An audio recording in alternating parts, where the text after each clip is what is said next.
મિત્રો નાસ્તાની તૈયારી થાય છે અને બને છે પોહા બને છે પોહા। તો મિત્રો તમને થતું હશે કે શા માટે નાસ્તો બનાવ્યો છે, તો આજે મારે અને અજય મામાને જવાનું છે રખડવા માટે।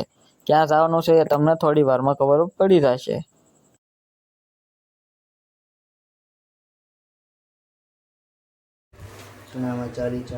મિત્રો નાસ્તો થઈ ગયો છે, હવે પેક કરી નાખવાનો છે।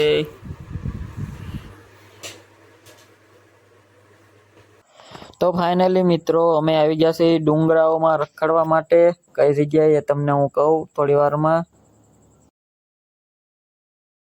હર હર મહાદેવ, કેમ છો મિત્રો? સ્વાગત છે તમારું કાઠિયાવાડી વ્લોગમાં। અને હું ને અજય મામા આવી ગયા છે મારનાથ મહાદેવના દર્શન કરવા। જે ઘણા લોકોને ખબર હશે પણ ઘણા લોકોને કોઈ જાણકારી નહીં હોય। તો મિત્રો હું તમને આજે મારનાથ મહાદેવના દર્શન કરાવું અને તેના વિશે જે રહસ્યમય છે, ઘણા વર્ષો જૂનું મંદિર છે, તો કેવી રીતે અહીંયા મંદિર બનાવવામાં આવ્યું છે અને શું એનું રહસ્ય છે તે જાણકારી આપું। તો બન્યા રહેજો મારી સાથે વ્લોગમાં। તો ડુંગરાઓની વચ્ચે આવેલું સરસ મજાનું મહાદેવનું મંદિર છે ને એકદમ શાંત વાતાવરણ છે અને વરસાદના કારણે ઠંડુ વાતાવરણ છે। અને ચકલીઓને માળા બનાવવા માટે તો કેટલા બધા ઘર ટીંગાડેલા છે, ચકલીઓના માળા છે।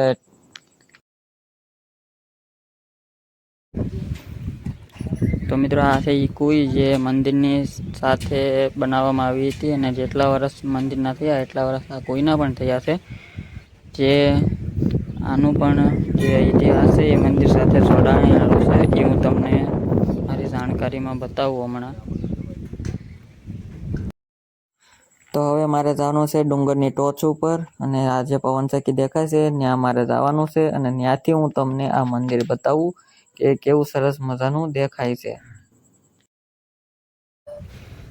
તો મિત્રો અહીંથી જવાનું છે ઉપરના ભાગમાં અને ત્યાં સરસ મજાનું લોકેશન છે। અને ત્યાંથી આજુબાજુના ગામડા, ખેતરો અને ડુંગરાઓ, પવનચક્કી બધું દેખાય છે। તો બહુ જ મોટું અને જૂનું ઝાડ છે, ઘણા વર્ષો જૂનું છે આ પણ। અને અહીંથી તમને મંદિર દેખાશે।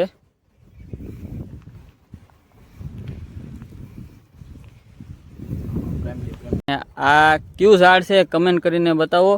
બહુ જ જૂનું ઝાડ છે, ઘણા વર્ષો જૂનું છે અને એક જ આટલા વિસ્તારમાં છે, તો કમેન્ટ કરીને બતાવો। અને હવે હું જાઉં છું ઉપર ટોચ પર ડુંગરાઓની અને સરસ મજાનું જો ખાડા ખબસડાના પથ્થરવાળો રસ્તો છે, ઝાડી ઝાખરામાંથી જવાનું છે ને ઘણા બધા ટુરિસ્ટો આવે છે ફરવા, તે અહીંથી ચાલતા હોય છે। તો બન્યા રહેજો મારી સાથે વ્લોગમાં અને હું તમને આજે બધી લોકેશન બતાવું। અને આ જે બધા એરિયો છે એ બધો મારનાથનો એરિયો કહેવાય છે અને આ મંદિર જૂનું છે સૌથી, એટલે આને મારનાથ મંદિર તરીકે ઓળખવામાં આવે છે। સરસ મજાનો રસ્તો છે અને ફરવા લાયક છે। હજી એક બે વરસાદ આવી જાય તો બધે ઘાસ ઉગી જાય, એટલે તો અજય મામા અડધે પહોંચી ગયા છે। અને 2-3 મોટા વરસાદ થાય એટલે આમાં બધેથી પાણી વહેતું થઈ જાય છે અને હું આપી ગયો છું। હવે ચાલવામાં મુશ્કેલી પડે છે કારણ કે સીધો ઢળાણવાળો રસ્તો છે। તો સરસ મજાનું લોકેશન।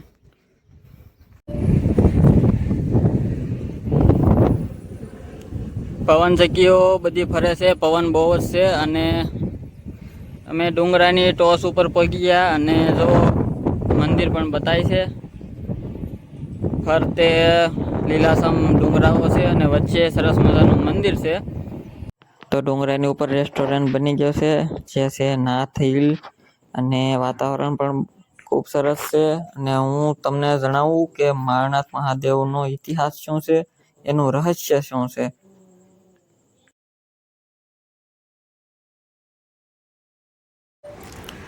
તો વધારે પડતી જાણકારી તો મને પણ નથી, પણ એટલી જાણકારી છે કે જે તે સમયે 750 વર્ષ પહેલાં જ્યારે જે તે નગર શેઠ હતા પેરમબેટના નગર શેઠ, જે આપણે ભાવનગરથી કોળિયાક જઈએ ત્યાંથી આગળ દરિયાની વચ્ચે આવેલો છે બેટ, એ અને ભંડારિયા વચ્ચે ત્યારે એક હતું.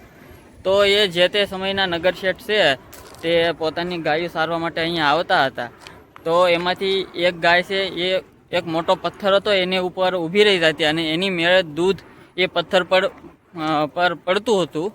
તો 2-3 દિવસ નોટિસ કર્યું નગર શેઠે, તો એ વાત એને ગમી નહીં, એટલે એ ગાયને એણે ઘરે બાંધી રાખી અને સરવા લાવવાનું બંધ કરી દીધું. તો આવું 2 દિવસ થયું, એટલે એક દિવસ કહેવાય છે કે એના સપનામાં મહાદેવ આવ્યા હતા અને એણે કહ્યું કે એ ગાયને છૂટી કરે અને જે પથ્થર પર તે ઊભી રહે છે એ પથ્થર પર ખોદકામ કરાવે એની નીચે.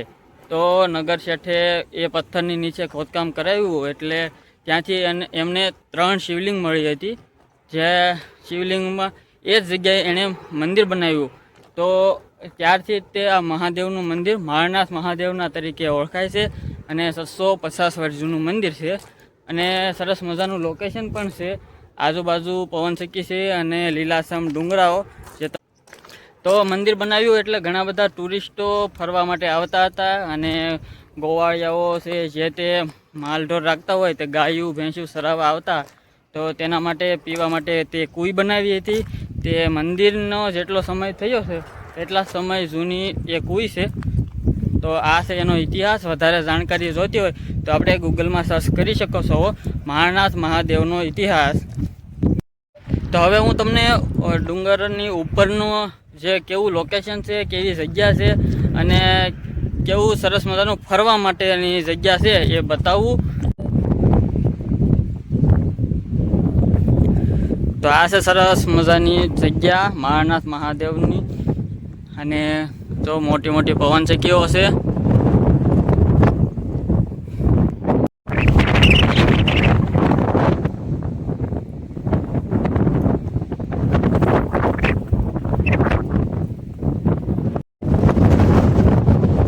અજય મમ્મા વ્લોગ ઉતારે છે અને અમે આવી ગયા ડુંગરામાં.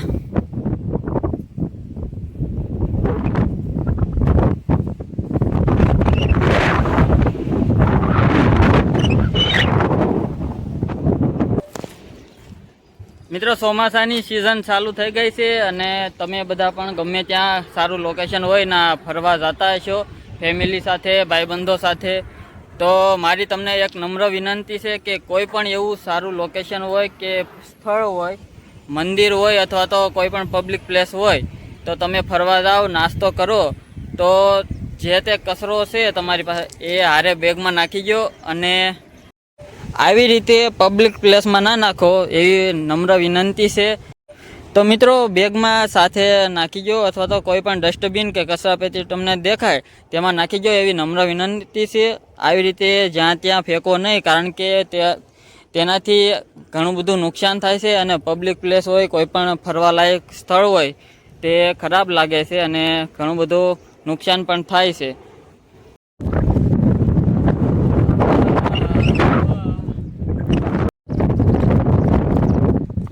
સરસ મજાનું ફૂલ જોવા મળ્યું છે અહીંયા ડુંગરામાં. જાત જાતના ઘણા બધા ફૂલડાઓ, છોડવાઓ અને ઝાડવાઓ જોવા મળે છે. તો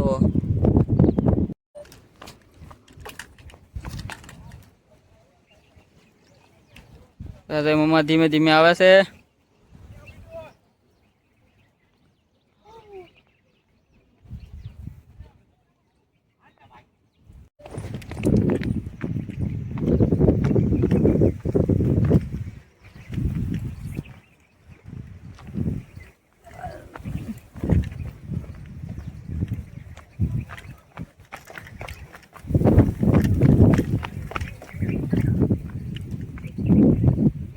જો પડતા વરસાદ આવતો હોય તો આમાં પાણી રહે ને, નેર ઘોડે પાણી આવે. બનાવેલો છે રસ્તો.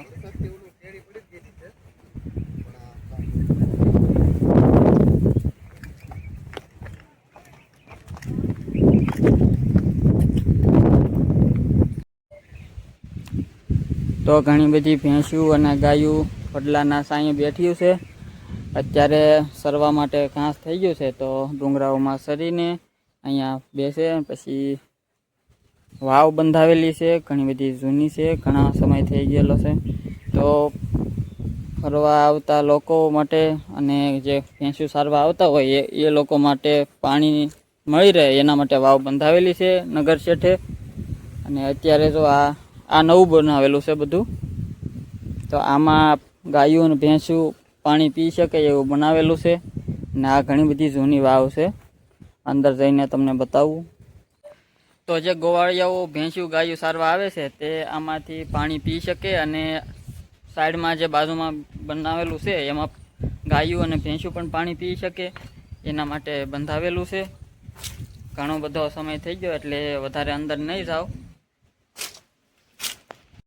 કારણ કે જૂનું બાંધકામ છે, ગમે ત્યારે પડી શકે અને જીવજંતુઓ પણ હોઈ શકે છે. તો ઘણું જૂનું બાંધકામ છે અને પાણી પણ ઘણું બધું ભર્યું છે. ચોમાસાનો ટાઈમ છે એટલે પાણી ભર્યું છે. મહાદેવના મંદિરથી થોડાક આગળ તમે હાલો એટલે નાનું અમથું સરસ મજાનું મેલડી માતાનું મંદિર પણ આવેલું છે.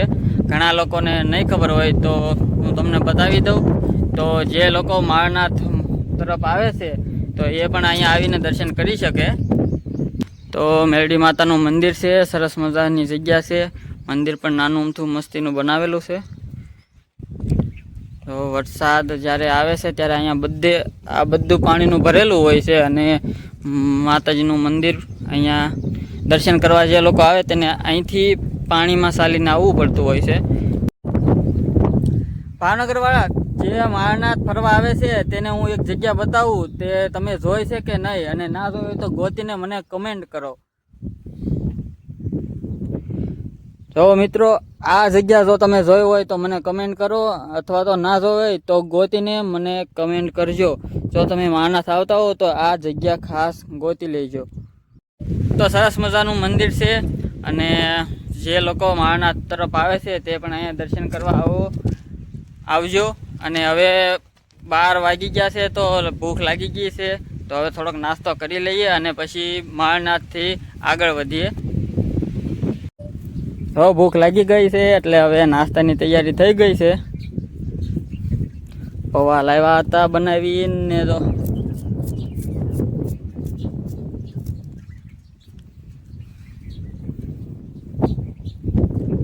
તો મિત્રો, ચોમાસામાં ટાઈમ કાઢીને આવી રીતે મોજ કરવા નીકળી જાય.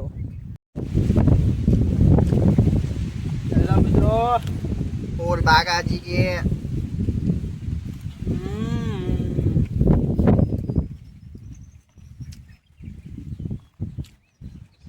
ડુંગરામાં. તો આ છે માળનાથ, ફરવા માટેનું એક સુંદર સ્થળ છે જ્યાં મેં તમને મહાદેવનું ઐતિહાસિક મંદિર જે ઘણા વર્ષો જૂનું છે અને બીજા ઘણા બધા જૂના બાંધકામો બતાવ્યા. આપણે પવનચક્કી પણ જોઈ.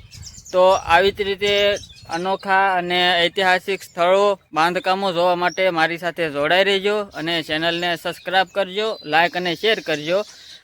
તો મારા વિડીયો જોવા માટે બધાને દિલથી ધન્યવાદ. હર હર મહાદેવ.